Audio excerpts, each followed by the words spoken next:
Hello, Dan. Hello. I am joined today with Dan, who is. Are you a lead developer at Rescue Pets? I am the developer. The developer at Rescue Pets. As you guys can see, this game looks amazing. You play as a corgi. I mean, what more could you want from a game, really? But I'm just super pumped to talk to you and learn more about yourself, your game, and just a little bit more about your background and how you got started making games. If you just want to tell us a little bit about yourself and sort of how you got started, that'd be awesome. Well, yeah, hello. It's nice to be able to talk to you. Mm-hmm. I guess it was years ago now. I used to work at a big tech company, Amazon, as a software engineer, and it's a kind of a soul-crushing thing to just be a cog in the machine for a big company like that. And I always loved games and wanted to make games, but I didn't believe it was really possible. Like something, especially as a kid, I really just like that kind of stuff was never present for people like me and our like small communities growing up, a rural area. But yeah, so I just went into software engineering, and then it was at Amazon I learned how to make games on the side. I just started learning Unity, and I just found it so great. So then in the meantime, I found Doggone Seattle. One of my coworkers was fostering dogs for them, and I learned like how much trouble dogs have to go through in order to be adopted. And I just found how much great work they do. And I don't know, I just had this idea of like, mobile games make so much money. What if that was actually like used to help real dogs? Yeah. And so I just quit my job. Amazon wouldn't let me work on games at the same time while I was there without them owning the IP and a bunch of different rules. So I just quit and started doing it on my own, and it was a lot harder than I imagined. Sure. And but eventually I said, goodbye mobile, let's go to Steam, Yeah. And that was just a few months ago where we started working on this. Yes. You're doing this full time now, is that right?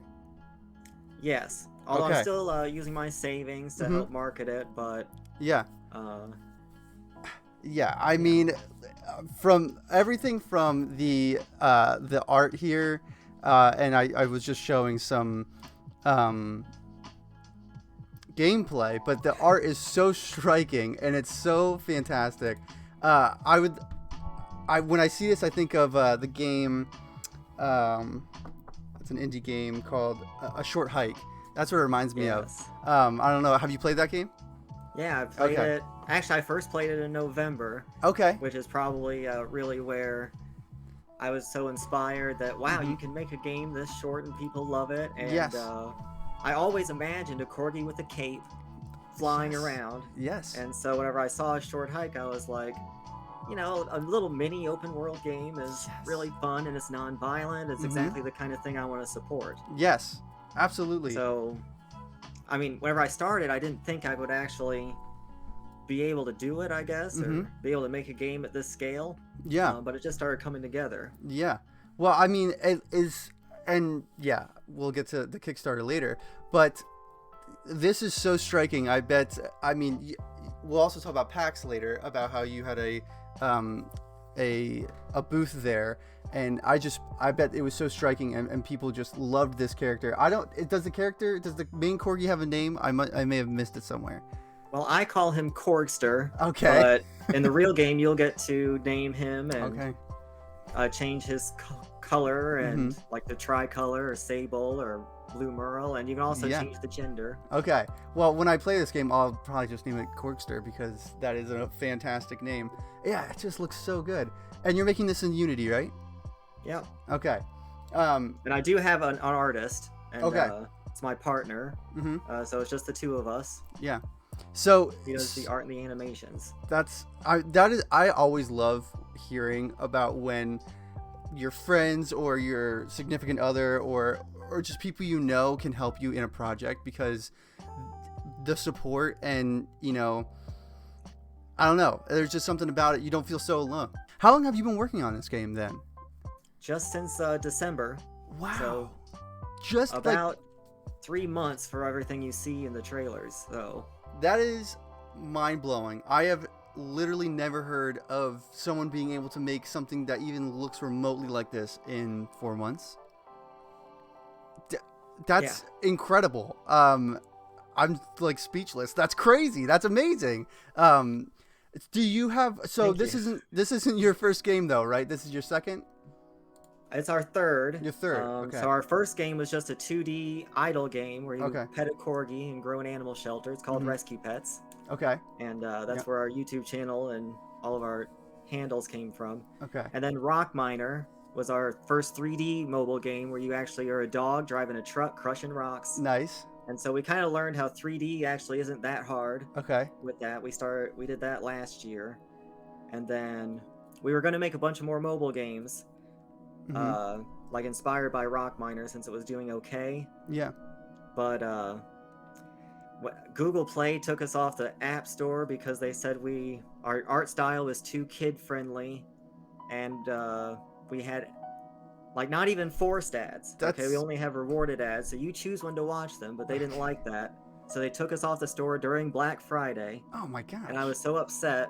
Yeah. Because that was like such an important time for us to really help, you know, animals. You know, we donate 20% of everything we make from the mobile games. And it just, so it was that. It was Thanksgiving. I was feeling more grateful for different things too. And you know, I'd played a short hike a month before, and so I was like, let me just try. Yeah. Let me just sit down and try to make a PC game and see how it goes. And, you know, I definitely never expected to come along as fast as it did either, but, you know, I do have some ideas of how it happened. Well, I mean, one is, you know, we say it's like 3 months, but it's not like it's full time. It's like, it's crunch. You know, it's not pretty, but that's really the answer, you know. A lot of late nights, a lot of coffee, a lot of, you know, waking up early and all that good stuff. But it was really fun. But I think one of the biggest things that helped me, you know, stay focused on the game was every day for December, we made a YouTube short about, like, what I worked on that day. And so you kind of could see the progress as it went, and that helped me like just go faster. It helped me not dwell too much on one mechanic. It helped me, like, you know, I used to procrastinate so much. Like I still do, I guess, but it's hard to kick. Like at work, whenever I worked at Amazon, I was a procrastinator. And so like I never thought that I could, you know, be someone who worked as hard as I do on this, but once I started, it was like I became so passionate about it, I didn't want to do anything else, you know? So I mean, that helped, and the daily videos helped keep me focused and forced me to learn things that I didn't know before, like how to use the Unity terrain and how to make the toon shading work right, and the pixelization shader we had for our nostalgia mode filter, and climbing, all these things that, you know, I probably would have really struggled at learning how to do. I was forced to do because I wanted to make a video for it every night.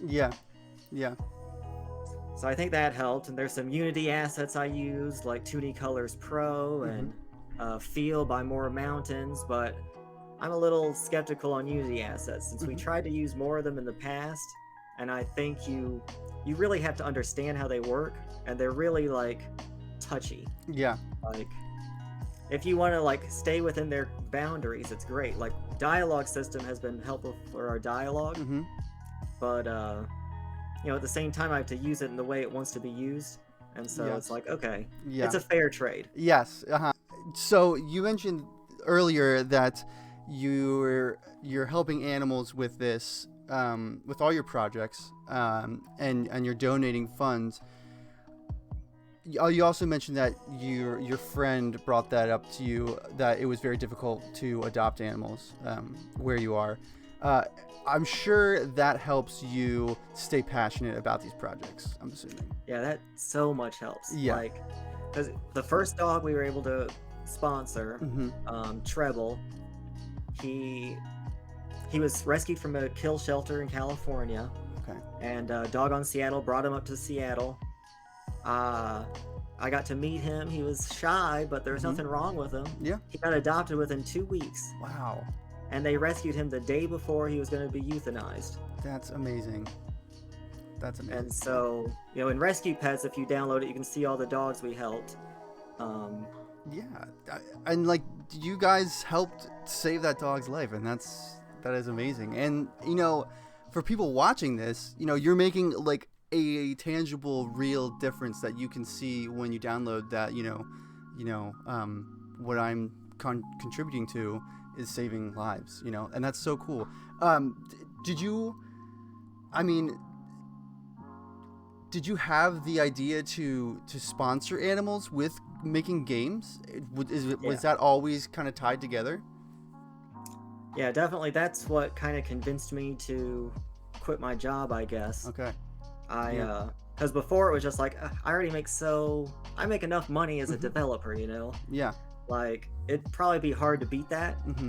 But then whenever I thought how, well, you know, like looking at, if I could just get a mobile game that could take off, it could make so much money, and you know, think of the dogs we could help. And now we've rescued over 30 dogs, thanks to our players and our merch customers. We've donated over $15,000. Wow. And so yeah, I'm just really grateful for everyone's support. Absolutely. Especially the games are free to download. Yeah. So I mean, that was one of the big struggles too I had while making the mobile games, because you know, we had so many people love us and love the games. But then we didn't really have ways to make money from it. And I didn't want to put like forced ads. I didn't want to put gotcha mechanics that just casino the game up. Yeah. And so it really limited the ways we could make money from it. And publishers wouldn't do it because we wouldn't put these bad mechanics into it. Yeah. And so that's another reason why I said, why don't we just make something that we can... we were focusing so much on like trying to get people to watch ads or pay money in the game that we weren't making content that was actually fun to make or fun to play. Yeah. And so I just said, let's try this Steam thing, see if we can do it. Our mission and our games. And so, you know, we knew we'd get some attention just because we have in the past. But I think in the past, people were more about the mission. Yeah. You know, like there were definitely people who liked the games and, you know, kind of got addicted to it while they were there. But, you know, people just really loved the mission and our merch, and that really helped us so much. But this year it was a totally different story. Okay. Like, our demo had a line like crazy. Wow. It was voted the most loved demo of an unreleased game, only beat by Cult of the Lamb and Mario. Okay, well, those are very big names, so to be beaten by them is no shame there. And I can't believe it, because, you know, whenever before we got there, I was like, all I could see is the bugs. And I'm are people really going to like this? And, like, we had screen tearing on one of the laptops and some frame rate issues because, you know, it's not optimized yet. One of them was running on a Mac. Sure. Which, it's always an interesting time with Mac. But yeah. But people just like gravitated to it and loved it and said such kind things. And we even had people who had released games before and had been successful tell us like how much they loved what we're doing. And for us, it just gives us major imposter syndrome, like, because it's hard for us to see it since we're all in the weeds so much. So getting a booth at PAX, what does that process look like? Do you have to reach out to them and kind of get accepted? I'm just curious if someone were watching this and they wanted to go to PAX and have their game there. Was that a difficult process? It was actually really easy. Oh, cool. We just reached out to them, and like once we got into PAX South 2020, we've been able to get into everyone since. So I'm not sure how. Like I heard stories about how in the past PAX West was really hard to get into. Okay. Because they didn't have much space. But I think since COVID, the conventions have kind of shrunk a bit because the big companies don't go. But I think that kind of makes them more fun because now it's more indie and it's more like real people, you know? Yeah, absolutely. With passion projects. But yeah. So I just reach out to them. It costs like $2,000 to get a booth. And so you kind of have to weigh if it's really worth it. I think, you know, it might not be. Yeah. These days, it's probably better to do online festivals instead. Okay. But for us, it made sense because I used it to watch people play the demo. And so every night I was changing the demo in ways to try to help improve it. And so that was like invaluable feedback since we don't have too many testers or anything. We don't have any testers. And the connections we made were really valuable too. So I mean that's a useful thing. And we also have merch. Yes. And so that helps us refund the costs. Our pins, PAX people love pins. Yes. And the fact that it donates to animal shelters, I think, helps a lot too. Absolutely. Yeah. And so you said that you had a ton of success, or just people wanted to play your demo. What do you think was it about your demo specifically that made people want to play your demo specifically? Well, I think that there's like two types of audiences for it. One is there's these people who are nostalgic for like Banjo-Kazooie and Spyro and saw it and was like, I immediately have to get on that. And so I'm happy about that because that's, you know, me. Yeah, yeah, absolutely.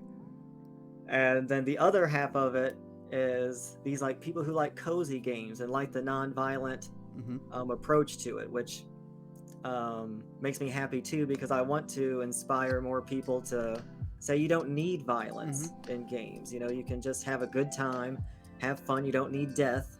Yeah, I just want it to be this like 3D platformer adventure game. You know, like not so like gamey like past 3D platformers have been, but more like about the adventure with fun mechanics. Yes. Like a lot of like games that try to be like a short hike, like don't have good feel to it. Like they forget mechanics is an important part of it.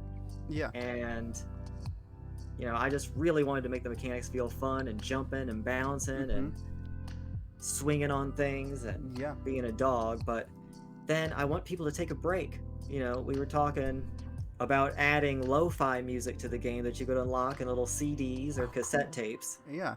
Probably cassette tapes. And like you'd find them in places and then you take them to a cozy spot and just sit back like in the beach chair and relax and listen to the music. Maybe set your controller down and just watch cute animations and pretend it's like a lo-fi video and, you know, work on something or draw something or journal, something like that. I want to inspire people to, you know, do things like that. I wanted to talk about your Kickstarter coming up here in a little bit. When do you think you'll launch this? Well, we're not saying a date yet. Okay. But it's a little bit more than a month away. Okay. We're just trying to build followers right now. You know? Yes. We want to have a strong launch, but some of the rewards in it is going to be really fun. Yeah. Like getting your dog in the game or your dog's picture in the credits. Oh my gosh, that's amazing. And yeah, like I want people to have their own dog as an NPC. It's going to be a pretty limited reward tier just for a select few. Then we've got our merch and we've got exclusive beta testing, which will be an even deeper demo after Steam Next Fest. So, and plus all these like cute goodies and stuff just for the game and exclusive costumes and stuff. Absolutely. And we want to get the game on Switch, which is the main reason why we're doing the Kickstarter. We want to be able to fund porting it and music and localization too, to bring our message to multiple languages. Really spread it around. Yeah, that's another amazing idea, to have all of those Kickstarter opportunities. I mean, it sounds like you know so much about this sphere. I mean, I gotta ask, what these ideas and things you have, do you follow anyone? Is there someone that you learn these things from, or I'm just curious how you've learned so much, or where you've learned it from, or maybe it's just It's from a good your question. brain. Yeah. Because it just kind of builds up. Like I Yeah. see some posts on Reddit, game dev sometimes. Mm-hmm. Like the developer of Eastshade made a Reddit post, and I thought it was very inspiring. Yeah. Which I actually met him in Seattle at Seattle Indies once before Eastshade came out, and I played it from that. And that's a great game if you haven't played it. Mm-hmm. It's just a non-violent game about going around taking pictures of places. Like Yes. it's kind of like Skyrim, except for you take pictures Okay. to help NPCs. Yeah. And so, you know, I listen to his like Twitch stream, and he has helpful advice and stuff. And another thing is howtomarketagame.com. Okay. I think that's a wonderful resource. Howtomarketagame.com. I've never heard of it. Oh yeah, you gotta Okay. check him out. Chris is his name, and Okay. he's excellent at teaching you how Steam works and stuff, and has really helped give me more faith, I think, that the Steam algorithm is more fair to us than Google or Apple. Okay. That's great to know. Man. As far as the Kickstarter, I've actually gotten advice not to do a Kickstarter. Okay, I've heard mixed things about Kickstarter as well.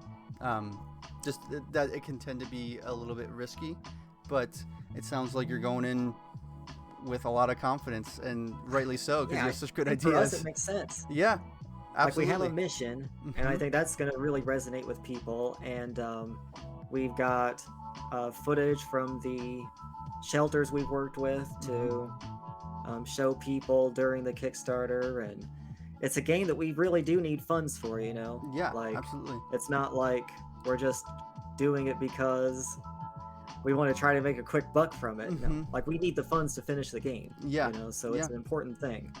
What advice would you give to others looking to get into game dev and maybe start a Kickstarter and kind of get into this? What would be your advice to them? Well, I think the number one thing is to realize that the enemy is your own mind. You know, like the imposter syndrome feelings, the, like, I don't know if it's ADHD or what it is, but the thing that makes you procrastinate, or the thing that makes you think that you're not able to learn something, or the thing that makes you think you can't do it. Like, that is this fake story that, you know, even people online, they like start believing it. It's not just luck. You know, go to howtomarketagame.com. He explains how Steam works. You know, like, it does kind of depend on your genre, maybe, but you know, if you just make a game that you are passionate about, and, you know, put some elements that are also marketable to a certain target audience, you know, you can make a living off of Steam. Yeah. Thank you, Dan, for joining me and talking about your amazing game. I really appreciate you just sitting down with me and talking about this work of art you have here and the amazing things you're going to do through it. So thank you. Well, thank you so much for having me, and definitely for everyone listening, you know, follow that Kickstarter page and wishlist us on Steam, and you can even go to corgiscozyhike.com and sign up to our mailing list, where you can see, you know, that, you know, we help along the way and really stay attached to our mission. All those links I will have down below in the description, so they'll be easy to find, and you can support this amazing game. All right, Dan, thank you for being here. Really appreciate it. And for all of his information, like I said, you'll find it below. And thank you all for being here. Thank you.